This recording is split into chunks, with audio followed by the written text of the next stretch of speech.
ప్రభునందు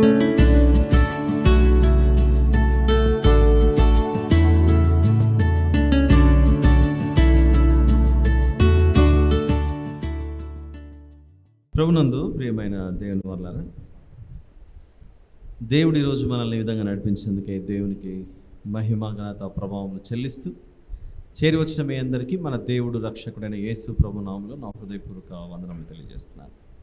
ప్రార్థన చేసుకుని దేవుని సహాయం చేత మనము వాక్య ధ్యానంలోనికి ప్రవేశిద్దాం. ప్రార్థన. మహాపరిశుద్ధుడైన మా ప్రియ పరలోకపు తండ్రి, మీకే స్తోత్రములు నాయన. ఈ సాయంత్రకాల సమయంలో బైబిల్ స్టడీలోనికి మమ్మల్ని నడిపించారు. ఈ విధంగా వారం నాకు ఒక్కసారి మాత్రమే ఈ విధంగా మేము కూడుకుంటున్నాం నా ప్రభువా. ప్రతిరోజు ప్రతి క్షణం మీ గురించి ధ్యానించే భాగ్యమును మాకు దయచేయమని ప్రార్థిస్తున్నాను తండ్రి. ఆశతో మీ వాక్యం కొరకు వచ్చినటువంటి చిన్ని మందను జ్ఞాపకం చేసుకుని వీరి హృదయంలో మీ వాక్యంతో నింపి తృప్తిపరచమని ప్రాధేయపడుచు మా ప్రభువును ప్రియరక్షకుడైన యేసుక్రీస్తు ప్రభుల పేరిట ఈ కృతజ్ఞతాస్తుతి ప్రార్థన మీకు సమర్పించి ప్రార్థించి వేడుకుంటున్నాను తండ్రి. ఆమేన్. ప్రియులారా, గత బుధవారం మనం బైబిల్ స్టడీలో భాగంగా ఇర్మియా గ్రంథంలోని 31వ అధ్యాయము 28వ వచనాన్ని మనం చూసాం. దేవుడు పడద్రోయవాడును స్థాపించువాడునై ఉన్నాడా అన్న విషయాన్ని ఆలోచించాం. మన జ్ఞాపకం ఉంటే భక్తిహీనులను పడద్రోశాడు, భక్తిపరులను దేవుడు నిలువబెట్టాడు. దానికి ఉదాహరణగా మనము నోవాహు గారి జలప్రలయం కాలంలో జరిగిన సంఘటన చూశాం. సొదొమ గొమొర్రా ప్రాంతాల్లో లోతు గారి కుటుంబాన్ని మనం గమనించాం. ఇర్మియా గ్రంథంలో ఇర్మియా గారిని దేవుడు ఎలా రక్షించాడో అది కూడా చూశాం. అందులో భాగంగానే ఈరోజు మరొక దృక్పథంతో మరొక కోణంలో ఇదే వచనాన్ని ఆలోచించి ఈరోజు మనము మరికొన్ని విలువైన విషయాలను మనం తెలుసుకుందాం. ఈరోజు ఒకసారి చూద్దాం. 31వ అధ్యాయం 28వ వచనంలో ఏముందో. వారిని పెళ్లగించుటకును విరుగగొట్టుటకును పడద్రోయుటకును నాశనము చేయుటకును హింసించుటకును నేనేలాగు కనిపెట్టి ఉంటినో అలాగే వారిని స్థాపించుటకును నాటుటకును కనిపెట్టి ఉందును. ఇదే యెహోవా వాక్కు. భక్తిహీనులను పడద్రోశాడు, భక్తిపరులను నిలువబెట్టాడు. అయితే కాలక్రమేణా మనుషుల మీద ఆయనకున్నటువంటి ప్రేమ ఎంతో ఉన్నతమైనటువంటిది, ఎంతో గొప్పది కనుక ఆయన ఇంకొక అడుగు ముందుకు వేసి పడిపోయిన మనలను ఆ భారం మన మీద మోపక ఆయన మనల్ని బలంగా నిలబెట్టడానికి ఆ బాధ, ఆ శ్రమ అంతా ఆయనే తీసుకుని మనలను రక్షించిన విధానం బైబిల్లో కనబడుతుంటుంది మనకు. ఆది నుండి దేవునికి మనిషి మీద ఉన్నటువంటి ప్రేమ ఎంతో గొప్పది. ఆదికాండం 1వ అధ్యాయములోనే ఆయన ప్రేమ కనబడుతూ ఉంటుంది. ఎలా? సృష్టిని చేసేటప్పుడు చివరి రోజు మనిషిని చేసి ఏ పని కూడా చేయించకుండా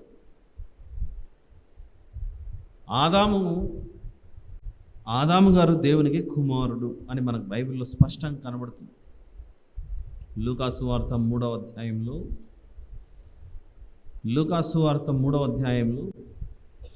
38వ వచనంలో లూకాసు వార్త 3వ అధ్యాయం 38వ వచనంలో కేయినాను ఎనోషుకు, ఎనోషు షేతుకు, షేతు ఆదాముకు, ఆదాము దేవునికి కుమారుడు అని కనబడుతుంది బైబిల్లో మనకు.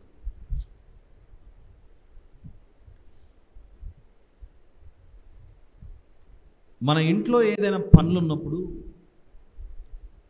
చిన్ని పనుల కన్నా మనము మన పిల్లల్ని ఉపయోగించుకుంటుంటాం. ఒక నిర్మాణం జరుగుతుంది అనుకోండి, లేకపోతే ఇంట్లో ఏదో పని ఉంది, పిల్లల్ని పిలిచి ఈ చిన్న పని నువ్వు చేయలేవరా, వెళ్ళి షాప్కి వెళ్ళి వాటర్ బాటిల్ తీసుకురా, లేకపోతే షాప్కి వెళ్ళి ఇంకోటి తీసుకురా, ఇంటికి గెస్ట్లు వచ్చారు, ఏదో పని అలా చేయించుకుంటుంటాం మనం.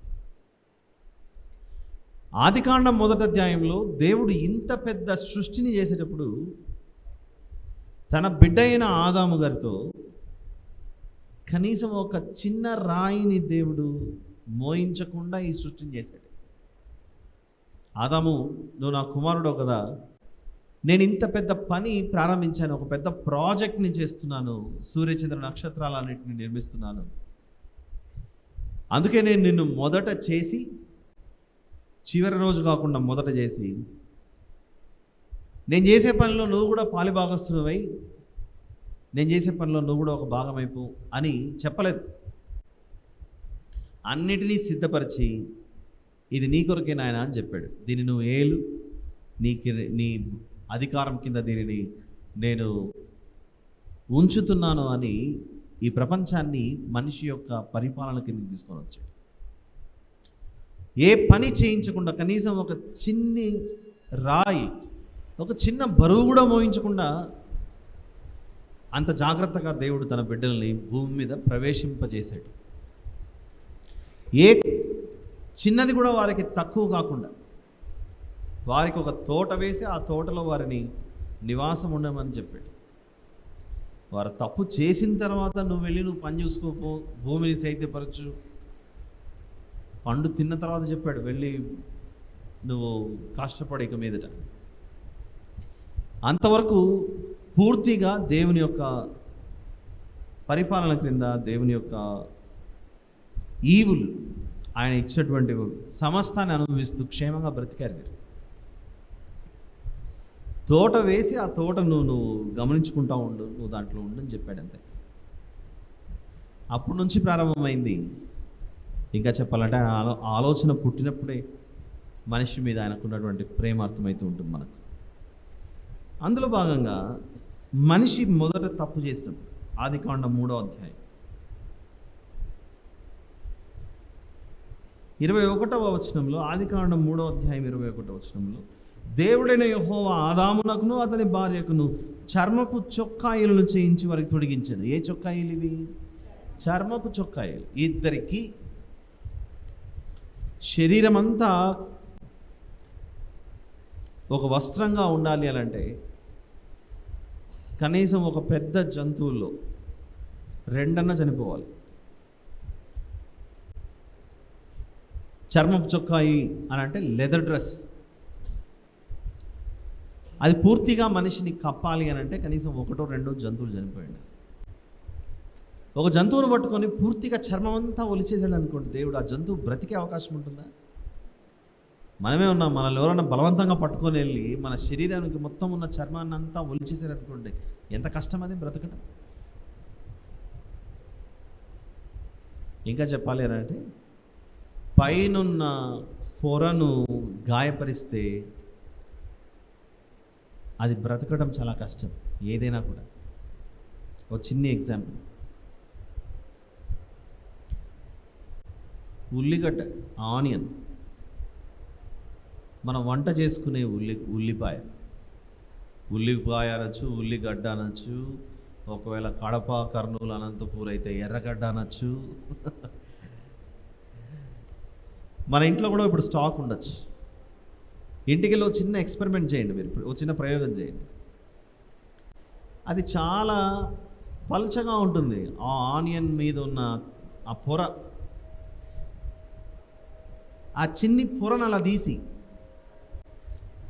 ఈ రాత్రి దాన్ని బయట ఎట్లా అలానే పెట్టండి, ఉదయానికి ఎలా ఉంటుంది? అది వాసన వస్తుంటుంది, చెడిపోయిన వాసన వస్తూ ఉంటుంది. అది లోపలున్న అంత పెద్ద ఆనియన్, ఆ ఉల్లిగడ్డను దేవుడు దేనితో భద్రపరుస్తున్నాడు అని అంటే ఆ చిన్ని పలుచగా ఉన్న ఆ చిన్ని పొరతో దాన్ని భద్రపరిచాడు. అలానే బంగాళదుంప ఉంది, పొటాటో, ఇది కూడా కొద్ది రోజులు నిల్వ ఉంటుంది మనం తెచ్చిపెట్టుకుంటే. దానిపైన ఉన్న తోలును కత్తి తీసుకుని, దేనో తీసుకుని, స్క్రేపర్ లాంటిది తీసుకుని తోలంతా ఒలిచండి. తోలంతా ఒలిస్తే ఆ బంగాళదుంప అలానే ఉంటుందో చెప్పండి? పాడైపోతుంది, చెడిపోతుంది. అలానే అరటిపండు ఉంది. అరటిపండుకు తోలు తీసి బయట పెట్టండి. ఉల్లిపాయకు తోలు తీస్తే ఉదయానికి అది మన తోలు తీస్తుంది, అది ఆ వాసన భరించలేము. అలానే ఒక జంతువుకు దేవుడు చర్మాన్ని ఒలిచి మనిషికి ఆ చర్మంతో వస్త్రాన్ని చేశాడంటే ఆ జంతువు ఏమైపోయి ఉండాలి? చనిపోయి ఉండాలి, ప్రాణం వదులుండాలి. అది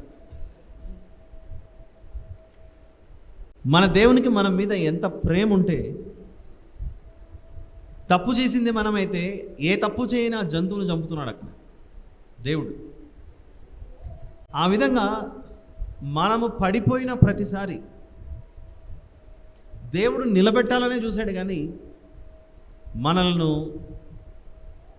చంపేసి వినాశనం వైపు, నాశనం వైపు నడిపించాలన్న ఆలోచన మన దేవుల్లో కనపడదు.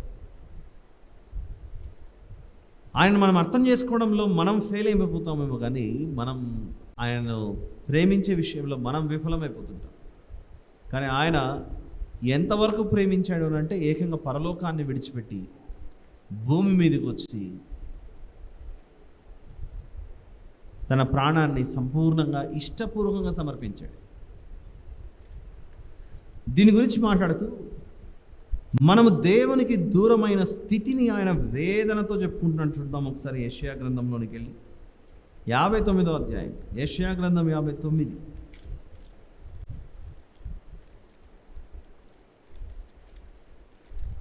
మొదటి వచనం చూద్దాం. మొదటి వచనం, రక్షింపనేరకయుండునట్లు యెహోవా హస్తము కురుచ కాలేదు. కురుచ కావడం అంటే ఏంటి? చేతులు బిగించుకొని నేనేం చేయను మీకు అని లేదు ఆయన పరిస్థితి. నేను చేయటానికి, రక్షించడానికి సిద్ధంగానే ఉన్నాను. విననేరకయుండునట్లు ఆయన చెవులు మందము కాలేదు. మీ దోషములు మీకును మీ దేవునికి అడ్డముగా వచ్చెను, మీ పాపములు ఆయన ముఖమును మీకు మరుగుపరచెను, గనుక ఆయన ఆలకింపకున్నాడు అని మనము దేవునికి దూరం అవ్వడానికి గల కారణం మన పాపములే, మన దోషములే. మన పాపములే, మన దోషములే మన దేవునికి మనకు అడ్డముగా వస్తే వీరిని ఏ విధంగా నేను కాపాడుకోవాలి, వీరిని ఎలా నేను రక్షించుకోవాలి, పడిపోయిన వీరి జీవితాలను ఎలా నిలవబెట్టాలి అనే ఆలోచన కలిగిన దేవుడు ఆయన ప్రణాళికను మన కొరకు భవిష్యత్తులో జరగబోయే ఒక అద్భుతమైన విమోచనకు సంబంధించి ప్రవచన రూపకంగా 53వ అధ్యాయంలో మాట్లాడుతున్నాడు. ఇదే యెషయా గ్రంథం 53. మొదటి నుంచి జాగ్రత్తగా పరిశీలిద్దాం. మనందరికీ బాగా తెలిసిన అధ్యాయం యెషయా గ్రంథం 53. అంటే మేము తెలియజేసిన సమాచారం ఎవడు నమ్మెను? ఎవరు నమ్మట్లేదు చెప్పిన మాట. ఈరోజు ఇక్కడ వినపడుతున్న మాటలు కూడా పడిపోకుండా మనల్ని నిలవబెట్టడానికి దేవుడు తీసుకున్న నిర్ణయాలు, దేవుడు చేసిన మేలు ఎలా ఉన్నాయో జాగ్రత్తగా పరిశీలిద్దాం. యెహోవా బాహువు ఎవనికి బయలుపరచబడెను? లేత మొక్క వలెను, ఎండిన భూమిలో మొలిచిన మొక్క వలెను అతడు ఆయన ఎదుట పెరిగెను. ఆయన స్వరూపమైనను సొగసైనను, అతనికి స్వరూపమైనను సొగసైనను లేదు. మనం అతన్ని చూచి అపేక్షించినట్లుగా అతని యందు స్వరూపము లేదు. అతడు తృణీకరింపబడిన వాడును, ఆయన మనుష్యుల వలన విసర్జింపబడిన వాడును, వ్యసనాక్రాంతుడుగాను, వ్యాధిని అనుభవించిన వాడుగాను, మనుష్యులు చూడనొల్లని వాడుగాను ఉండేను. ఇక్కడ ఆపుదాం ఒక నిమిషం. 3వ వచనంలో అతడు తృణీకరింపబడిన వాడును ఆయన, మనుష్యుల వలన విసర్జింపబడిన వాడును ఆయన. మనిషి కావాలి అని దేవుడు కోరుకుంటున్నాడు, దేవుడు వద్దు అని మనిషి ఆయనను విసర్జిస్తున్నాడట. అన్నీ ఇలానే భిన్నంగా జరుగుతూ ఉంటాయి. ఈ మధ్య కాలంలో పలుమార్లు ఈ విషయం ప్రస్తావించాడు. చూడుము నా అరచేతుల మీద నిన్ను చెక్కి ఉన్నాను అని అంటాడు. ఇదే యెషయా గ్రంథంలో 53వ అధ్యాయం అలానే ఉంచి ఆ వచనం చూద్దాం. చూడుము నా అరచేతుల మీద నేను చెక్కి ఉన్నాను అనే మాట. 49వ అధ్యాయం 16వ వచనం. యెషయా గ్రంథం 49:16.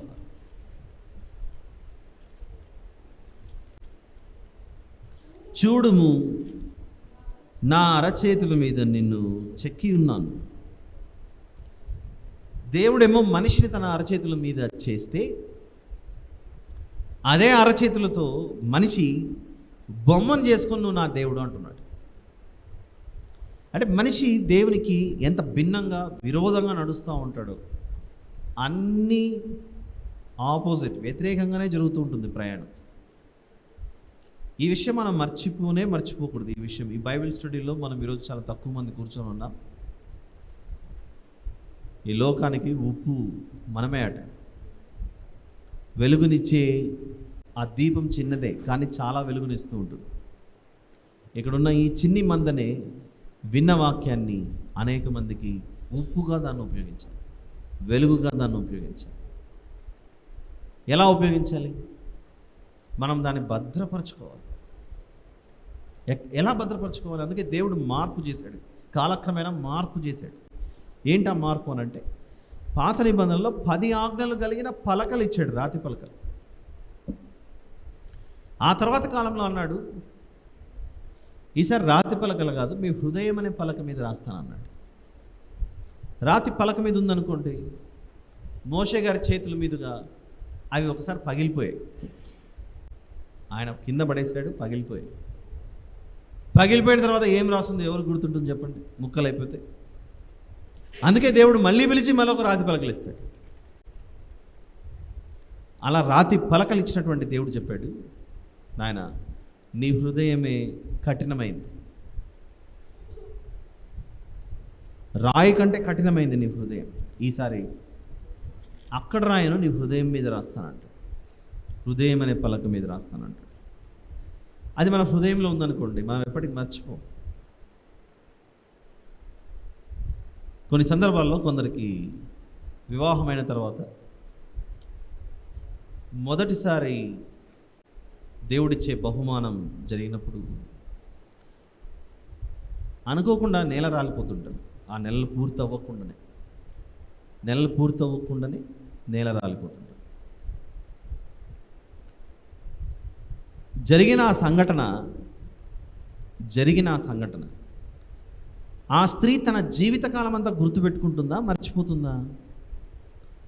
జీవితకాలం అంతా గుర్తుపెట్టుకుంటారు. నాకు ఇలా జరిగిందండి. ఇప్పటికి 30 ఏళ్ళు అయింది.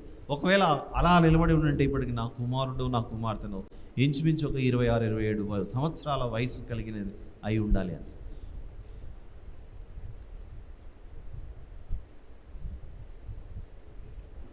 తన దేహంలోనికి వచ్చినటువంటి పరిస్థితిని మర్చిపోవడం అంత సులభం కాదు. శాశ్వత కాలం గుర్తుపెట్టుకుంటుంది, శాశ్వత కాలం గుర్తుంటుంది ఆ విషయం. అయితే ఆ సంఘటనను ఎవరితోనో పంచుకున్నారు. ఎగ్జాంపుల్, ఒక 3-4 సంవత్సరాల తర్వాత విన్నవాళ్ళు ఆ విషయం గుర్తుపెట్టుకుంటారు చెప్పండి? పలానా వాళ్ళు నాతో ఈ విషయం మాట్లాడారండి అన్న విషయం గుర్తుంటుందా? విన్నోడికి గుర్తుంటుందా? విన్నోడికి గుర్తుండదు. ఎందుకంటే వారికి అప్రస్తుతం, అది వారికి అంత అవసరం లేని విషయం. అది అనుభవించిన వారికి మాత్రం వారికి గుర్తుంటుంది. అది జ్ఞాపకం ఎందుకు ఉంటుంది అని అంటే, అది ఏ విషయమైనా కూడా మన వారి గురించి, మన కుటుంబ సభ్యుల గురించి మనం అంత సులభంగా మర్చిపోం. వారి గురించి మన హృదయంలో అంత భద్రపరుచుకుంటాం. అందుకే దేవుడు ఈసారి రాతి పలకలు కాదమ్మా, నీ హృదయం మీద రాస్తానంటున్నాడు. హృదయం మీద రాస్తానన్నాడు అంటే దాని వెనుకల కారణం, ఎట్టి పరిస్థితుల్లో దేవుని వాక్యాన్ని మనము మర్చిపోకూడదు అనేది కండిషన్. అక్కడ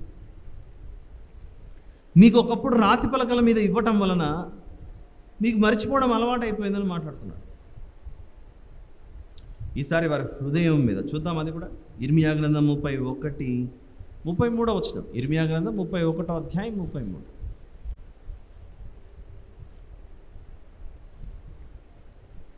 ఈ దినములైన తర్వాత నేను ఇశ్రాయేలు వారితోనూ యూదా వారితోనూ చేయబోవు నిబంధన ఇదే. వారి మనస్సులలో నా ధర్మవిధి ఉంచెదను, వారి హృదయం మీద దాన్ని వ్రాసేదను. యెహోవా వాక్కు ఇదే. జరిగిన సంఘటనలు కొన్ని మన హృదయం మీద అలా చెక్కబడి ఎప్పటికీ మర్చిపోకుండా ఉంటాం. మన జన్మదినాలు, మన వివాహ దినాలు, ఎవరైనా మన ఇంట్లో నిద్రించినప్పుడు వారి జ్ఞాపకార్థంగా ఆ దినాలు అవన్నీ అలానే గుర్తుంటాయి. ఎందుకంటే అవి మనకు అంత పర్సనల్ కనుక. నా బర్త్డే నాకు ఎప్పుడు వస్తుందో గుర్తులేదండి, నేను క్యాలెండర్లో రాసి పెట్టుకుంటాను, రోజు వచ్చే సంవత్సరం గుర్తుండుకుని రాసుకుంటాను, రిమైండర్ పెట్టుకుంటామని పెట్టుకోం మనం. ఈ కాలంలో ఫోన్లలో ఉంటుంది రిమైండర్ అంటే ఏంటి?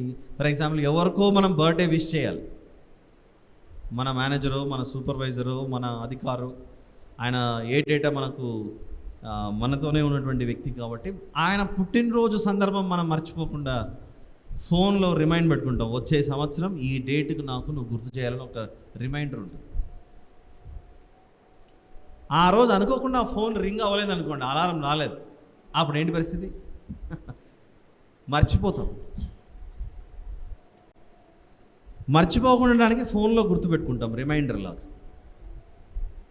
ఎవరు రిమైండర్ అనేది తెలుసు కదా అందరికీ. రిమైండర్ ఫోన్లో ఎవరికైనా మనము బర్త్డే గ్రీటింగ్స్ చెప్పాలన్నా, వివాహ దినోత్సవం సంబంధించి గుర్తు చేయాలన్నా మనకు మర్చిపోవడం అలవాటు కనుక ఫోన్లో ఇదిగో పలానా రోజు పలానా వారిది, నాకు సంబంధించిన వారిది, మర్చిపోకుండా నేను వారికి వివాహ శుభాకాంక్షలు చెప్పాలి, అందుకే గుర్తుపెట్టుకోవడానికి ఫోన్లో రిమైండర్ పెట్టుకుంటున్నామంట. వేరే వారికి సంబంధించింది కనుక ఆ విధంగా రిమైండర్ పెట్టుకుంటాం. మరి మన మ్యారేజ్ డే సంబంధించినది అయితే ఫోన్లో రిమైండర్ అవసరమా? డైరీలో డేట్ రాసుకోవాలా? రాసుకో.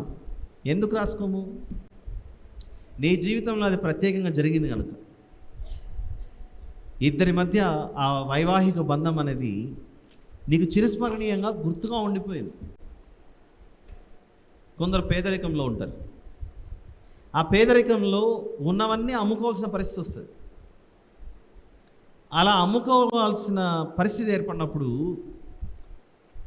మంచి భార్యాభర్తల మధ్య అవగాహన ఉన్నప్పుడు, ఆ అండర్స్టాండింగ్, అర్థం చేసుకునే స్వభావం ఉన్నప్పుడు, ఇన్ని కష్టాలు వచ్చాయి, ఇదిగో మిగిలిది కేవలం ఈ తాలిబొట్టే, ఇది కూడా తీసుకెళ్ళిపో, అమ్మేసుకో, కావలిస్తే మళ్ళీ కొనుక్కుందాంలే అని త్యాగం చేసే పరిస్థితులు కూడా ఉంటాయి. సరే అని పరిస్థితులను బట్టి భర్త అది కూడా తీసుకెళ్ళి అమ్మేసేటి, ఆ వచ్చిన డబ్బులతో కొంచెం ఇంటికి సరుకులు అవన్నీ తీసుకొని వచ్చి పిల్లలకు భోజనం పెట్టారు, మిగిలిన తర్వాత వీళ్ళు తింటున్నారు ఇద్దరు. నా మెడలో ఈ తాలిబొట్టు లేదు కాబట్టి మాకు వివాహం ఎప్పుడైందో నాకు గుర్తులేదు అనొచ్చా ఈ స్త్రీ? నీ మెడలో ఈ తాలిబొట్టు కనపడట్లేదు కాబట్టి నువ్వు నాకు భార్యవో కాదో నాకు సంబంధం లేదు, గుర్తు రావట్లేదు అని భర్త అనొచ్చా? నో. అది ఉన్నా లేకున్నా వారి మధ్య ఏర్పడిన బంధం అనేది వారికి శరీరం మీద ఉన్న ఆ ఆభరణాన్ని బట్టి కాదు గుర్తు, అది ఎక్కడ గుర్తుండిపోయింది వారికి? వారి హృదయంలో గుర్తుండిపోయింది. లెక్కేసుకుంటారు, మాకు వివాహమై 20 సంవత్సరాలు అయిందండి, మాకు వివాహమై 25 ఏండ్లు అయిందండి, సిల్వర్ జూబ్లీ అనే సెలబ్రేషన్. ఇంకా కొందరు 50 సంవత్సరాలు పూర్తి చేసుకున్న వాళ్ళు వృద్ధాప్యంలో ఉంటే అది ఏం జూబ్లీ? అది గోల్డెన్ జూబ్లీనా? ఏంటి సిస్టర్? జూబ్లీ ఏదో గోల్డెన్ జూబ్లీనా ఏదో. 25 అయితే సిల్వర్ జూబ్లీ, 50 అయితే గోల్డెన్ జూబ్లీ. అలా సెలబ్రేషన్ చేసుకుంటారు. ఆ ఆభరణం ఉన్నా లేకున్నా గుర్తుంటుంది ఈ విషయం, ఎందుకంటే వారి హృదయంలో అంత లోతుగా నాటుపడింది. ఎందుకు ఇన్ని ఎగ్జాంపుల్స్ తీస్తున్నాను, ఇన్ని ఉదాహరణలు తీస్తున్నాను? అది సంతోషకరమైన వార్త అయినా కూడా మన హృదయంలో గుర్తుంటుంది, అది బాధాకరమైన విషయమైనా కూడా మనకు జ్ఞాపకం ఉంటుంది. అప్పుడప్పుడు నేను మీతో ప్రస్తావిస్తుంటాను. 2007 అక్టోబర్ 7వ తేదీన మా నాన్నగారు కింద పడ్డారండి. 14వ తేదీ వారం రోజుల్లో ఈ ఆదివారం పడ్డాడు, వచ్చే ఆదివారం చనిపోయాడు. నేను చెప్తుంటాను ప్రతిసారి మీకు సందర్భం వచ్చినప్పుడు అంతా. ఆ అక్టోబర్ 7, 2007 ఆదివారం అన్న విషయం అంత బలంగా ఎలా నిలిచిపోయింది? ఒకవేళ 2007 అక్టోబర్ 7 గురించి కాకుండా 2006 ఆగస్టు 30 ఏ డేటో చెప్పగలమా? ఏ రోజు వచ్చిందో చెప్పగలమా? చెప్పలేము. ఒక్కొక్కరికి కొన్ని తారీఖులు, కొన్ని జ్ఞాపకాలు అలా మిగిలిపోతుంటాయి, ఎందుకంటే అది బలంగా ఉంది కనుక. ఇర్మియా గ్రంథం 31వ అధ్యాయం 33వ వచనంలో అక్కడ రాయబడుతున్న మాట అదే. ఏంటంటే, ఇర్మియా గ్రంథం 31వ అధ్యాయం 33వ వచనంలో, ఈసారి రాతి పలకల మీద కాదు నాయన నేను రాయాలనుకుంటున్న ఆజ్ఞలు, నీ హృదయం మీద నా ధర్మవిధి ఉంచాలి, నీ హృదయం మీద నా వారి మనస్సులలో. ఎంత బాగుంది చూడండి 33వ వచనం. ఈ దినములైన తర్వాత నేను ఇశ్రాయేలు వారితోనూ యూదా వారితోనూ చేయబో నిబంధన ఇదే, వారి మనస్సులలో నా ధర్మవిధి ఉంచెదను. నా ధర్మం, ప్రజలకు నేను చేసిన ధర్మం, ప్రజలకు నేను చేసిన న్యాయం, ప్రజలను నిలబెట్టడానికి నేను తీసుకున్న నిర్ణయాలు వారి హృదయంలో నిలిచిపోయే విధంగా ఉండాలని, వారి మనస్సులలో నా ధర్మవిధి ఉండాలనేది నా ఆశ. అంత బలంగా నేను రాయాలనుకుంటున్నాను వారి హృదయంలో. భవిష్యత్తులో ఏం రాశావు ప్రభువా, నా హృదయంలో నువ్వేం రాశావు తండ్రి అని అడిగితే, ఇందాక ఇవన్నీ జ్ఞాపకాలు చెప్పా మీకు. వివాహ దిన జ్ఞాపకము, పుట్టినరోజు జ్ఞాపకము, ఎవరైనా నిద్రిస్తే మరణించిన ఆ జ్ఞాపకార్థము, ఇలాంటివన్నీ. ఇప్పుడు మనమే ఇక్కడంతా ఉన్నామండి. నేను మా నాన్న చనిపోయిన డేట్ మీకు చెప్పా. ఈ విషయాలు 7వ తేదీ అక్టోబర్ 7వ తేదీన కింద పడ్డాడు, 14వ తేదీన కన్ను మూశారన్న విషయం. అలానే ఇక్కడ కూర్చున్న వాళ్ళకు కూడా ఇలాంటి సంఘటనలు ఏవైనా జరిగింటే ఆ తారీఖులు, ఆ నెల, ఆ సంవత్సరాలు గుర్తులేవా చెప్పండి? మర్చిపోయారా? ఎలా మర్చిపోతామండి? మా నాన్నగారు మేము ఎట్లా మర్చిపోతాం? ఎలా మర్చిపోతామండి మా అమ్మగారు? ఇలాంటివన్నీ ఇలాంటి జ్ఞాపకాలు గుర్తుంటాయి, హృదయంలో గుర్తుంటాయి. అవి ఎప్పటికీ మర్చిపో. అర్ధరాత్రి మన తలుపు తట్టి ఆ డేట్ చెప్పానంటే చెప్తాం మనం. ఆ డేట్తో పాటు ఇంకా ఏమేమి గుర్తొస్తాయి మనకు? ఓ, ఆయన బ్రతికున్నప్పుడు నాకు ఇవన్నీ చేశాడు, ఆయన బ్రతికున్నప్పుడు నన్ను ఇలా ఆదరించాడు, నన్ను ఈ విధంగా ప్రేమించాడు, ఇలాంటివన్నీ గుర్తొస్తాయి. లేదంటే ఆయన ఏం చేశాడో కొంచెం ఆగండి, కొంచెం డైరీ లోపల ఉంది, ఆ డైరీ తెచ్చుకొని మొత్తం చదివి మా నాన్న నాకేం చేశాడు, మా అమ్మ నాకేం చేసింది, అవన్నీ డైరీ చదువుతామా? డైరీ చదవం. అన్ని జ్ఞాపకాలు గుర్తొస్తాయి. మనం పిల్లల్ని చేయి పట్టుకొని స్కూల్కో ఎక్కడికో బజార్కో తీసుకెళ్తున్నాం అనుకోండి, పట్టుకుంది వాళ్ళ చేయి అయినా గుర్తొస్తుంటుంది. ఒకప్పుడు మా నాన్న మా అమ్మ కూడా నన్ను ఇలానే చేయి పట్టుకొని తీసుకెళ్లారు, ఈరోజు నేను వీడిని తీసుకెళ్తున్నాననే ఫీలింగ్ ఉంటుంది. ఒకప్పుడు వాళ్ళు నన్ను తీసుకెళ్లారు, ఇప్పుడు నేను వీళ్ళని తీసుకెళ్తున్నాననే ఫీలింగ్ ఉంటుంది మనకి. అన్నీ అలా తడుతూ ఉంటాయి కానీ ఎవరితో చెప్పుకోము, సందర్భం వస్తే కానీ చెప్పాం. కానీ మనలో మనమే అవి జ్ఞాపకం చేసుకుంటూ ఉంటాం. ఎందుకు ఈ విషయాలు చెప్తున్నానంటే, ప్రభువైన యేసు తాను అప్పగింపబడిన రాత్రి ఒక రొట్టెను పట్టుకొని కృతజ్ఞతాస్తుతులు చెల్లించి దానిని విరిచి, ఇది మీ కొరకైన నా శరీరము, తర్వాత చెప్పండి, నన్ను జ్ఞాపకము చేసుకున్నటకై దీనిని చేయండి. ఆ నన్ను జ్ఞాపకం చేసుకున్నటకై దీన్ని చేయడు అన్నాడే. ఇందుకు ఏం జ్ఞాపకం చేసుకోవాలి? ఆ వచనం చూసి యెషయా గ్రంథం 53కు మళ్ళీ వద్దాం. కొరింథీయులకు రాసిన మొదటి పత్రిక 11వ అధ్యాయం. కొరింథీయులకు రాసిన మొదటి పత్రిక 11వ అధ్యాయం.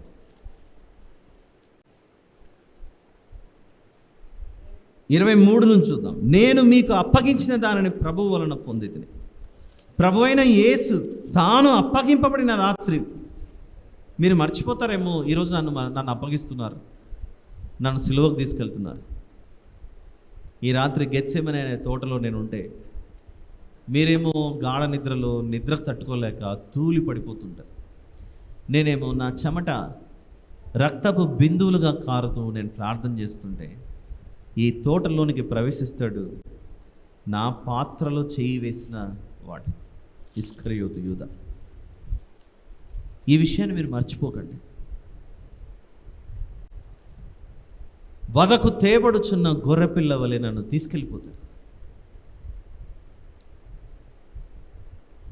వదకు తీసుకొని వెళ్తుండగా నన్ను చంపడానికి తీసుకెళ్తున్నారు అన్న విషయం తెలియకుండా ఆ గొర్రెపిల్ల ఎలాగైతే మౌనంగా ప్రయాణం చేసుకుంటూ పోతుంటుందో, ఈ గెత్సేమనే అనే తోటలో నుండి నాకు ముద్దు పెట్టి తీసుకెళ్తున్నాడే ఇస్కరియోతు యూదా అన్నవాడు, సైన్యమును తీసుకొని వచ్చి.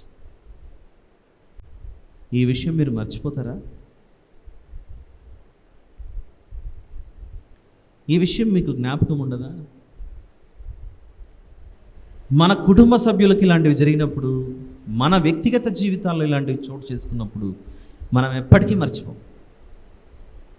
మనం ఎప్పటికీ మర్చిపోనప్పుడు యేసు ప్రభు మనకు చేసిన దాని గురించి మన హృదయాల్లో ఆయనకి ఏ స్థానం ఇచ్చాం, మనకు సంభవించిన వాటి అన్నిటి విషయాల్లో మనకంత జ్ఞాపకాలు ఉన్నప్పుడు,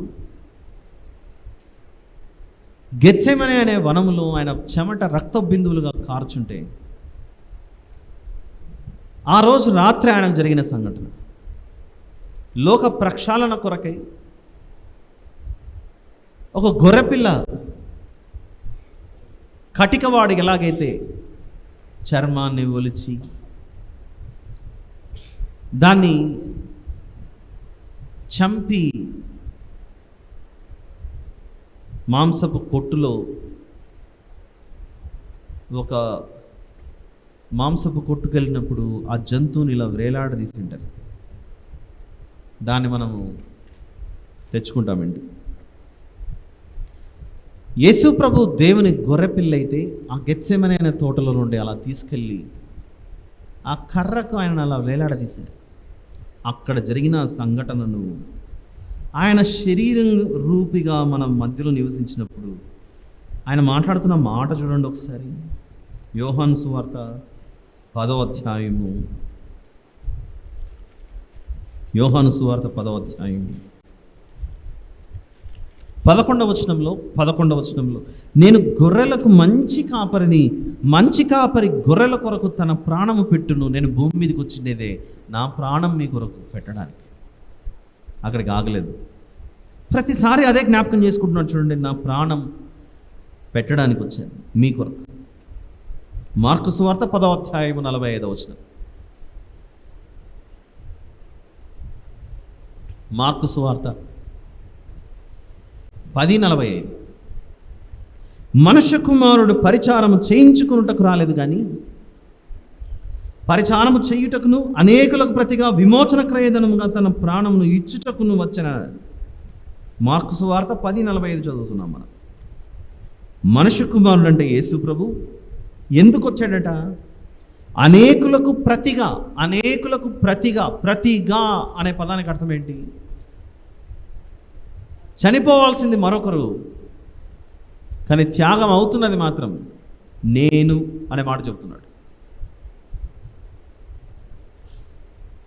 మనం కూడా ఈ దేశంలో కొన్ని పద్ధతులు మనం గమనిస్తే, అంతెందుకు మన హైదరాబాద్లో కొత్తగా సెక్రటేరియట్ కట్టారు. సెక్రటేరియట్కి ఎదురుగా ఒక దీపం లాంటిది కట్టారు. దీపం లాంటిది కట్టి ఏమిటిది అని ఎవరైనా అడిగారనుకోండి, ఏం సమాధానం వస్తుంది చెప్పండి? ఈ తెలంగాణ రాష్ట్ర సాధనకు ప్రాణత్యాగాలు చేసిన అమరవీరుల దీపం, స్తూపం. వారిని ఎప్పుడూ మన హృదయంలో భద్రపరచుకోవాలి. వారికి ఎప్పుడూ ఈ తెలంగాణ రాష్ట్ర సాధనలో వీరు చేసిన త్యాగాలు, అమరవీరులుగా మారిన వీరి జీవితాలు నిత్యము వారు వెలుగుతూనే ఉండాలన్న ఆశతో ఒక దీపం కట్టేస్తారు.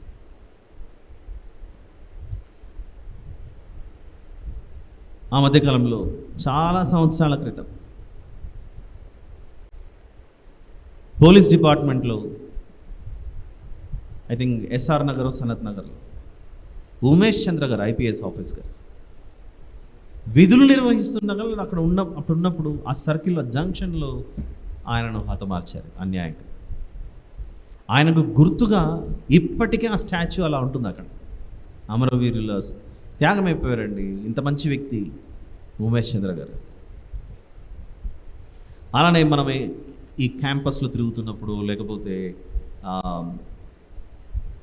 డిఫెన్స్ ఏరియాస్లో తిరుగుతున్నప్పుడు, లేదా మరొక ప్రాంతానికి వెళ్ళినప్పుడు వారి ఫోటో పెట్టి జాగ్రత్తగా, ఇదిగో వారి జ్ఞాపకం, వారి త్యాగమయ్యారు, స్మరణకు తెచ్చుకోవడానికి చేసేది ఏంటి? శత్రువులు లోపలికి రాకుండా మనమందరం క్షేమంగా బ్రతకడానికి, సుఖ సంతోషాలతో జీవించడానికి ఎవరో తమ జీవితాలను ఈ విధంగా పణంగా పెట్టారు చూసారా. అంత మేలు చేసిన వారిని మనం ఎప్పుడు మర్చిపోకూడదని ఆ స్తూపాలు అవన్నీ స్మరణకు అలా గుర్తొస్తూ ఉంటాయి. యేసు ప్రభు చేసిన త్యాగం గురించి మాట్లాడుతున్నాడు 53వ అధ్యాయంలో. యెషయా గ్రంథం 53. యెషయా గ్రంథం 53. ఇప్పుడు లిస్ట్ ప్రారంభమవుతుంది, పెద్ద లిస్ట్ ఇది. 4వ వచనం నుండి చూద్దాం. నిశ్చయముగా అతడు మన రోగములను భరించాడు. ఏం రోగం ఇది? శరీర సంబంధమైన రోగమా? అది కూడా చేశాడు. భూమి మీదకి వచ్చినప్పుడు ఆయన వస్త్రం ముట్టితే చాలు నేను స్వస్థతపరచబడతాను అని ఆశించిన వారు ఉన్నారు. దానితో పాటు పాపం అనే రోగమును ఆయన భరించాడట. పాపం వలన వచ్చు జీతము, మరి మరణం ఎవరి మీద పడింది? అక్కడ యేసు ప్రభువు మోసాడు. అక్కడ మన వ్యసనములను వహించెను. అయినను మొత్తబడిన వానిగాను, దేవుని వలన బాధింపబడిన వానిగాను, శ్రమ నొందిన వానిగాను మనం అతనిని ఎంచితిమి.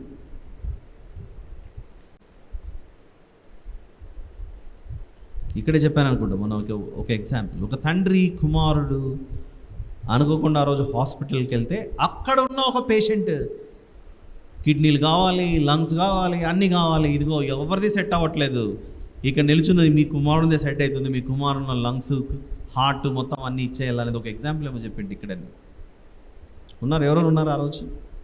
ఉన్నారు కదా.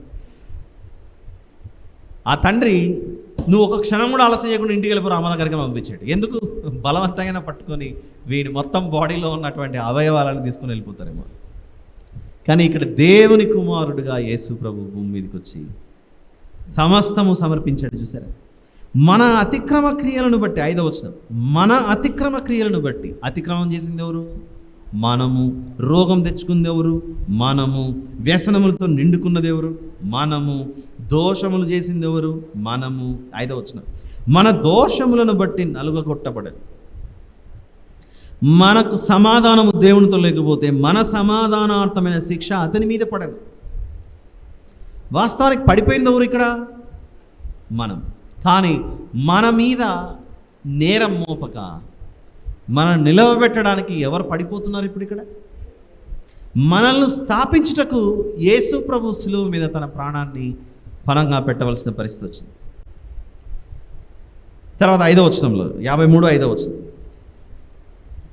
అతడు పొందిన దెబ్బల చేత మనకు స్వస్థత కలుగుచున్నది. ఏ నేరం చేశాడని దెబ్బలు పడ్డాయి? నేరం చేసింది మనం, కానీ దెబ్బలు పడుతున్నది మాత్రం ఆయన. ఇన్ని జరిగినా మనం ఏం చేస్తున్నామంటే తనకిష్టమైన త్రోవకు మనం వెళ్ళిపోతున్నాం. మన అందరి దోషమును అతని మీద మోపాను. దేని కొరకు? మనల్ని నిలువబెట్టడానికి, మనల్ని స్థాపించడానికి. బాధింపబడినను అతను నోరు తెరవలేదు. వదకు తేబడు గొర్రె పిల్లయు బొచ్చు కత్తిరించు అని ఎదుట గొర్రెయు మౌనంగా ఉంటున్నట్లు అతడు నోరు తెరవలేదు. దీన్ని పేతురు గారు ఇంకా స్పష్టంగా తెలియజేస్తున్నారు. పేతురు గారు రాసినటువంటి పత్రికల్లో, ఇదిగో నాయన యేసు ప్రభు నీ కొరకు నా కొరకు చేసిన ఆ మేలు గురించి. పేతురు గారు రాసిన మొదటి పత్రిక 2వ అధ్యాయం. మనం వింటున్నది ఇర్మియా గ్రంథం 31:28. వాక్యధ్యానం అక్కడే ఉంది మనది, కానీ దాన్ని వెతుక్కుంటూ ఇక్కడికి వచ్చాము ఈరోజు మనం. పేతురు గారు రాసిన మొదటి పత్రిక 2వ అధ్యాయము 22 నుండి చూద్దాం. ఆయన పాపము చేయలేదు. చేశాడా? చేసింది ఎవరు? పాపం, మనం. ఆయన పాపము చేయలేదు. ఆయన నోటను ఏ కపటమును కనబడలేదు. ఆయన దూషింపబడి బదులు దూషింపలేదు. ఆయన శ్రమ పెట్టబడి బెదిరింపక న్యాయముగా తీర్పు తీర్చు దేవునికి తను తాను అప్పగించుకున్నాడు. ఎందుకు అప్పగించుకుంటున్నాడు? ఎవరైనా తన ప్రాణాన్ని అప్పచెప్తున్నాడంటే మంచి పని కొరకు దాని వెనుకల ఏదో ఒక బలమైన కారణం ఉండాలి.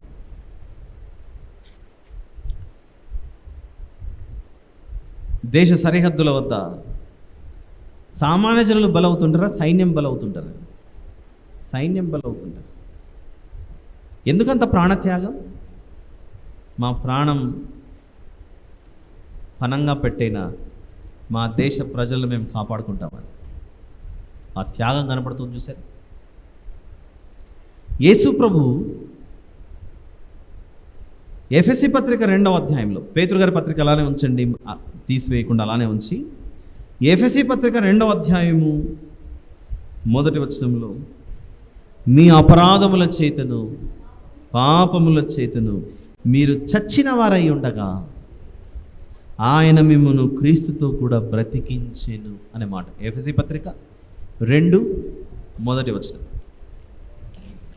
మీ అపరాధముల చేతను పాపముల చేతను మీరు చచ్చిన వారై ఉండగా ఆయన మిమ్మును క్రీస్తుతో కూడా బ్రతికించెను. మనల్ని బ్రతికించడానికి ఆయన ప్రాణమును అప్పచెప్పేశాడట. నా ప్రాణం అప్పచెప్తున్నా, మీరు బ్రతకండి చాలని. నా ప్రాణాన్ని మీ కొరకు ఉచితంగా పంచిపెడుతున్నాను.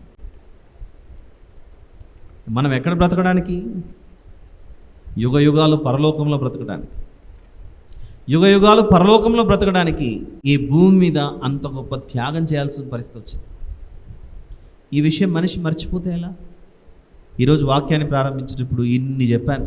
ఎవరన్నా ఎదిరిస్తే వారి జ్ఞాపకాలు ఉంటాయి, మనకు వివాహం అయితే గుర్తుంటుంది, మనకి మన జీవితంలో వివాహమైన తర్వాత ఇలాంటివి ఏమైనా జరిగినప్పుడు ఆ సంఘటన గుర్తుంటుంది, పుట్టినరోజులు గుర్తుంటాయి, అన్నీ గుర్తుంటాయి. కానీ యేసు ప్రభు విషయంలో మాత్రమే మనకు ఆయన చేసిన త్యాగం గుర్తుండదు. మన దోషంలో ఆయన భరించాడు, మన అతిక్రమములు ఆయన భరించాడు, మన వ్యసనములను ఆయన మోసాడు, మన రోగములు ఆయన మోసాడు. పాపం అనే రోగం ఈడ్చుకెళ్ళిపోయారు. ఒక జంతువుని ఈడ్చినట్లు ఈడ్చుకుంటూ వెళ్ళిపోయారు. ఆయన కొరడాలతో కొట్టారు. మనకు జీవ కిరీటం ఇస్తానని ఆయన వాగ్దానం చేస్తే మనిషి తీసుకెళ్ళి ముళ్ళ కిరీటం పెట్టాడు. మనకేమో నీతి అనే నూతనమైన రక్షణ వస్త్రాలు ఆయన ధరింపజేస్తాను అని మనకు ఆయన సెలవిస్తే, ఆయన వేసుకున్న వస్త్రాలు తీసుకొని చీట్లు వేసి పంచుకుంది మానవ జాతి. మొదటి నరుడు తప్పు చేస్తేనే చర్మపు చొక్కాయలు వారికి ధరింపజేసి తన ప్రేమ ఎట్టిదో చూపించాడు. అక్కడ మనిషికి ఇన్ని మేళ్లు చేస్తున్నా దేవుడు ఎందుకు మనిషికి ఇంకా శత్రువులాగానే కనపడుతున్నాడు? నీకు ఏం చేశాడని నువ్వు దేవుని శత్రువుగా చూస్తున్నా? యేసు ప్రభు శత్రువుగా కనపడుతున్నాడు. అందుకే ఆయన చేసిన త్యాగాన్ని మనం మర్చిపోకూడదని, నన్ను జ్ఞాపకం చేసుకున్నటకై దీనిని చేయండి. మర్చిపోకూడదు నా ప్రాణత్యాగం. చూద్దాం, పేతురు గారు రాసిన మొదటి పత్రిక 2వ అధ్యాయం. ఇంటికెళ్ళి ఖచ్చితంగా పేతురు గారు రాసిన మొదటి పత్రిక 2వ అధ్యాయము 22 నుంచి 25 వచనం వరకు మోకరించి ఈ వాక్యం చదువుకొని, నేను ఎందుకు నిన్ను మర్చిపోయాను ఇన్ని సంవత్సరాలుగా, మళ్ళీ నేను ఈ విధంగా నీ వాక్యం చేత నాకు జ్ఞాపకం చేస్తున్నావు కదా ప్రభువా, నేను నిన్ను నిజంగా మర్చిపోయాను తండ్రి. మా పితరుల దినములు నేను జ్ఞాపకం పెట్టుకున్నాను, వారి జ్ఞాపకార్థ కూడిక ఇప్పటికీ చేస్తున్నాను. నా పిల్లల పుట్టినరోజులు నాకు గుర్తున్నాయి, నా వివాహ దినం నాకు గుర్తుంది, ఆ రోజు జరిగిన సంఘటనలు ఇంకా గుర్తున్నాయి, అన్నీ గుర్తున్నాయి. కానీ సమస్తాన్ని, పరలోకాన్నే విడిచిపెట్టి భూమి మీదకి వచ్చిన నీవు నా కొరకు చేసిన త్యాగం విషయమే నాకెందుకో గుర్తుండట్లేదు. మందిరానికి వెళ్ళాలి, అక్కడ సేవకులు గుర్తు చేయాలి, అప్పుడే నువ్వు నాకేంటో గుర్తొస్తున్నావు అనే స్థితిలో ఉంది నా భక్తి జీవితం. వీటన్నిటికంటే ఎక్కువగా నేను నిత్యము జీవించడానికి ఇంత గొప్ప నిర్ణయం తీసుకుని నా కొరకు ఇంత త్యాగమయ్యావే, నేను ఇలా మర్చిపోతే ఎలా? నన్ను నిలవబెట్టుటకే కదా సిలువ మీద నీవు పడిపోయి అనంటే వేలాడదీయబడి నీ దేహం, శరీరము ఆ సమాధిలోనికి వెళ్ళిపోయింది. అయితే ప్రభువా, నీవు తిరిగి లేచిన తర్వాత నీతో నన్ను నిలవబెట్టుటకు నేను పొందవలసిన శిక్షను నా మీద నుండి తప్పించి నన్ను పడద్రోయక నీవు పడిపోయి సమాధిలో ఆ రోజు తిరిగి లేచి నీతో పాటు నన్ను నిలవబెట్టవే. ఇంత గొప్ప రక్షణ గురించి నేను ఎల్లప్పుడూ జ్ఞాపకం ఉంచుకునే విధంగా నన్ను సిద్ధపరచు ప్రభు అని యేసు ప్రభు పాదాల వద్ద మనం ఆయనను వేడుకోవాలి. చూద్దామా? పేతురు గారు రాసిన మొదటి పత్రిక 2వ అధ్యాయము 24వ వచనం. మనము పాపముల విషయమై చనిపోయి నీతి విషయమై జీవించినట్లు మనము జీవించినట్లు మనం బ్రతకాలన్న ఆశతో ఆయన తానే తన శరీరమందు మన పాపములను మ్రాను మీద మోసుకొనను. నేను మోస్తాను. మంచి తల్లిదండ్రులు పిల్లలతో ఉంటారు, అరే నేను ఎన్నైనా కష్టాలు పడతాను రా, అవసరమైతే నేను రిటైర్ అయిన తర్వాత బలం లేకపోతే వెళ్ళి ఏదో ఒక పని చేస్తాను. ఎమోషనల్గా అనే మాటలు కొన్ని, నీ కొరకు మూటలైనా మోస్తాను, రిక్షా అయినా తొక్కుతాను, నువ్వైతే బాగా చదువుకో అంటారు. నువ్వు చదువుకోవడానికి సిద్ధంగానే ఉండాలి, కానీ నువ్వు ఎంత చదువుతావు నేను అంత చదివిస్తాను, ఆ కష్టం నాకు వదిలేసాయి అని అంటారు తల్లిదండ్రులు. అప్పుడు కష్టం నేను భరిస్తా, నువ్వు సుఖపడు భవిష్యత్తులో చదువుకొని అంటారా అనారా చెప్పండి? ఖచ్చితంగా అంటారు. నువ్వు బాగుపడితే చాలు, అదే సంతోషం. మరి ఆ కష్టం నువ్వెందుకు తీసుకుంటున్నావు?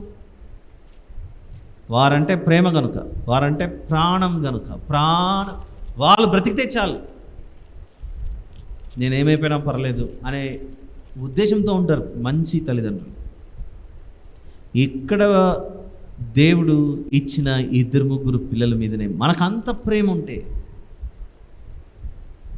ఈ భూమంతా ఆయన ప్రజలైనప్పుడు, ఆయన పిల్లలైనప్పుడు మన ప్రేమ కంటే దేవుని ప్రేమ ఇంకెంత గొప్పగా ఉంటుందో ఆలోచించండి ఒకసారి. అందుకే యేసు ప్రభు 24వ వచనంలో చెప్తున్నాడు ఇక్కడ పేతురు గారు, మనము పాపముల విషయమై చనిపోయి నీతి విషయమై జీవించినట్లు. ఎలాగైనా నా బిడ్డ బ్రతకాలి, ఎలాగైనా నా వారు బ్రతకాలి.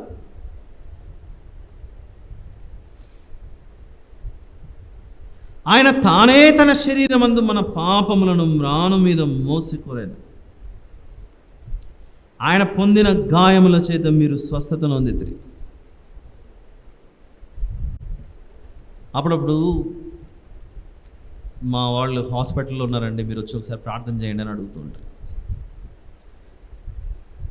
అక్కడ హాస్పిటల్లో పరిస్థితి, మరి పిల్లలు కావచ్చు, మరి కుటుంబ సభ్యులు కావచ్చు, ఎవరైతే పిలిచి ప్రార్థన చేయించుకుంటూ అంటారో పక్కన నిలబడి వాళ్ళ కళ్ళల్లో నీళ్లు గారుతూ ఉంటాయి. చూసి ఏడవకండి, ధైర్యంగా ఉండండి, దేవుడు సహాయం చేస్తాడు హెచ్చరించి వస్తుంటాడు. అదే మనిషి బయట ఆ హాస్పిటల్ ఇన్సిడెంట్ జరగనప్పుడు చాలా బలంగా ఉండేవాడు. గుండె ధైర్యం మామూలు ధైర్యం కాదు అతను. కండబలం ఉంది, గుండె ధైర్యం ఉంది, అన్ని ధైర్యమే. కానీ తన కుటుంబ సభ్యుల్లో తన కుమారుడు కావచ్చు, ఎవరైనా కావచ్చు, బిడ్డ కావచ్చు, కుమార్తె కావచ్చు, ఆ దీన స్థితిలో ఆ ఐసీయూలో అలా ఉన్నప్పుడు అంత బలమైన వ్యక్తి కూడా నా ముందర ఒకసారి డాక్టర్తో అంటాడు, డాక్టర్ ఎంత ఖర్చైనా పర్లేదు డాక్టర్, మా వాడు బ్రతకాలి, ఎంత ఖర్చైనా పర్లేదు మా వాడు బ్రతకాలి అని కన్నీటి పర్యంతమై చెప్తుంటారు తల్లిదండ్రులు. ఎంత ఖర్చైనా పర్లేదు, ఎక్కడ నుంచి చేస్తావా ఖర్చు? దాన్ని అర్థం చేయించడానికి ఇంకొక మాట అంటారు, నా కొడుకుని బ్రతికించుకోవడానికి నా తల తాకట్టు పెట్టానని తెస్తానంటారు. డైలాగ్ భలే ఉంటుంది, తల తాకట్టు పెట్టాను అంటే సేద చూడబెట్టాలి. వినింటగా డైలాగ్ ఇది, తల తాకట్టు పెట్టానని తెస్తాను. తల తాకట్టు పెట్టైనా కూడా నా కుమారుని బ్రతికించుకుంటాను డాక్టర్ నేను అని వేడుకుంటుంటాను. మనల్ని బ్రతికించుకోవడానికి యేసు ప్రభు తల ఒక్కటి కాదు తాకట్టు పెట్టింది, నడినొత్తి మొదలుకొని అరిపాదం వరకు అన్నిటిని అప్పచెప్పేసాడు. ఈ విషయం మనిషి మర్చిపోకూడదు, నన్ను జ్ఞాపకం చేసుకున్నట్టుకే దీన్ని చేయుడు. మన పెళ్లి రోజులు గుర్తున్నట్లు, మన కుటుంబ సభ్యులకు సంబంధించిన జ్ఞాపకార్థ దినాలు గుర్తున్నట్లు, పుట్టినరోజులు గుర్తున్నట్లు అన్ని జ్ఞాపకం ఉన్నాయే. ఇంతకంటే గొప్పదైన యేసు ప్రభు యొక్క ప్రాణత్యాగం, ఆయన పునరుత్థానం మనకు అంతకంటే గొప్పగా జ్ఞాపకం ఉందా? ఎందుకు జరిగినది? మనల్ని పడగొట్టక ఆయన మనల్ని నిలవబెట్టడానికి తీసుకున్న నిర్ణయం అది. అదే పేతురు గారు రాసిన మొదటి పత్రిక 2వ అధ్యాయం 24లో నన్ను నిలవబెట్టుటకు అనగా నేను జీవించుటకు అంత త్యాగమైందా దీని వెనుక? పరలోకంలో నేను నిలవబడుటకు భూమి మీద ఇంత గొప్ప త్యాగమైందా అని ఆలోచన మనకు ఉండాలి. ఆయన తానే తన శరీరమందు మన పాపములను మ్రాను మీద మోసుకునేను. ఆయన పొందిన గాయముల చేత మీరు పాపమనే రోగము నుండి స్వస్థత నొందితిరి. మీరు స్వస్థత నొందితిరి అంటే దాని ఉద్దేశం, ఆయన పొందిన గాయముల చేత మనము పాపమనే రోగము నుండి స్వస్థత పొందాం. ఏం జరిగింది మన జీవితంలో? 25వ వచనం, మీరు గొర్రెల వలె దారి తప్పిపోతిరి కానీ ఇప్పుడు మీ ఆత్మల కాపరియు అధ్యక్షుడునైన ఆయన వైపునకు మళ్ళీ ఉన్నారు. త్రోవ తప్పిపోయి దారి తప్పిపోయిన మన జీవితాలను మంచి మార్గంలో ఆయన నిలువబెట్టాడు, నడిపిస్తున్నాడు. అదే సాతాను యొక్క రాజ్యాన్ని పడద్రోసి మనలను నిలువబెట్టడానికి ఆయన తీసుకున్న నిర్ణయం. ఆదాము గారి జీవితంలో ఏదైనా తోటలో జరిగిన సంఘటన ఏదైతే ఉందో, ఆయన ఎలాగైతే ఆజ్ఞను అతిక్రమించి తప్పు చేశాడో, భూమి మీదకి వచ్చిన మనం కూడా అనేక విషయాల్లో అలా ఆజ్ఞను అతిక్రమించి అవిధేయులమై తప్పు చేశాడు. పాపం వలన వచ్చే జీతం మరణమై మనం చచ్చిపోయి పడిపోవలసిన స్థితిలో ఉంటే మనం రోగములను ఆయన మోసి మనల్ని నిలవబెట్టాడు, బలంగా స్థాపించాడు. ఎందులో? పరలోక రాజ్య వారసులుగా మనం నిలవబెట్టాడు. అందుకే ఈరోజు ఈ ఎగ్జాంపుల్స్ అన్నీ తీసా జీవితకాలం అంతా గుర్తుండడానికి. ఏ ఎగ్జాంపుల్స్? ఇన్ని దినాలు రకరకాలైన సంఘటనలు మన జీవితాల్లో గుర్తున్నప్పుడు ఇంతకంటే గొప్పగా యేసు ప్రభు యొక్క ఆ మరణ సమాధి పునరుత్థానములకు సంబంధించి నన్ను జ్ఞాపకం చేసుకున్నట్టుకై దీన్ని చేయుడు అన్న ఆ విషయాన్ని మర్చిపోకూడదు. ఎందుకు? పడిపోవలసినటువంటి జీవితాలు మనవి నిజంగానే పడిపోయాయి, ఆయన నిలవబెట్టాడు. ఆ శుంఠి ఇంకొక వచనం చూపించి ముగిస్తాను. కొలస్సీ పత్రిక మొదటి అధ్యాయం. కొలస్సీ పత్రిక మొదటి అధ్యాయం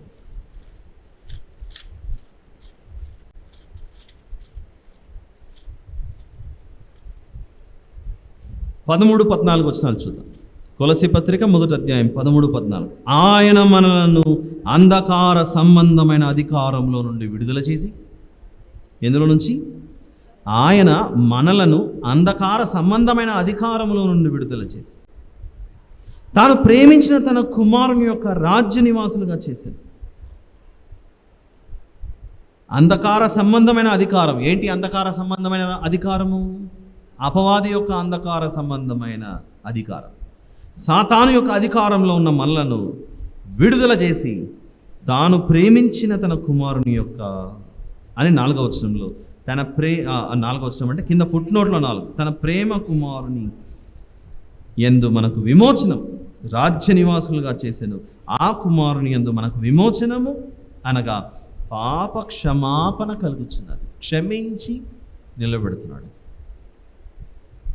ఈ వచనాలన్నీ రోజు చదువుకుంటూ ఉండాలి. మనం కూర్చున్నా లేచిన యేసు ప్రభు యొక్క ఆ ప్రాణత్యాగం, ఆయన పునరుత్థానం ఎప్పటికీ మనకు గుర్తుండాలి, మర్చిపోకూడదు.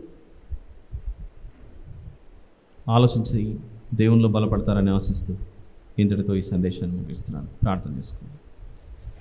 ప్రేమగల తండ్రి, కృపగలిగిన మా దేవ, మీకే స్తోత్రములు నాయన.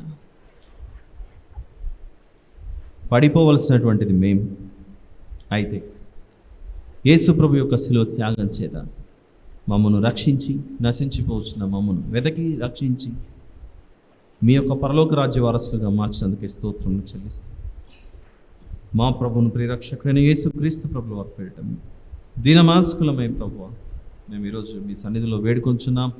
నా తండ్రి, తిరిగి మేము పడిపోకుండా కాపాడమని వేడుకొంచు.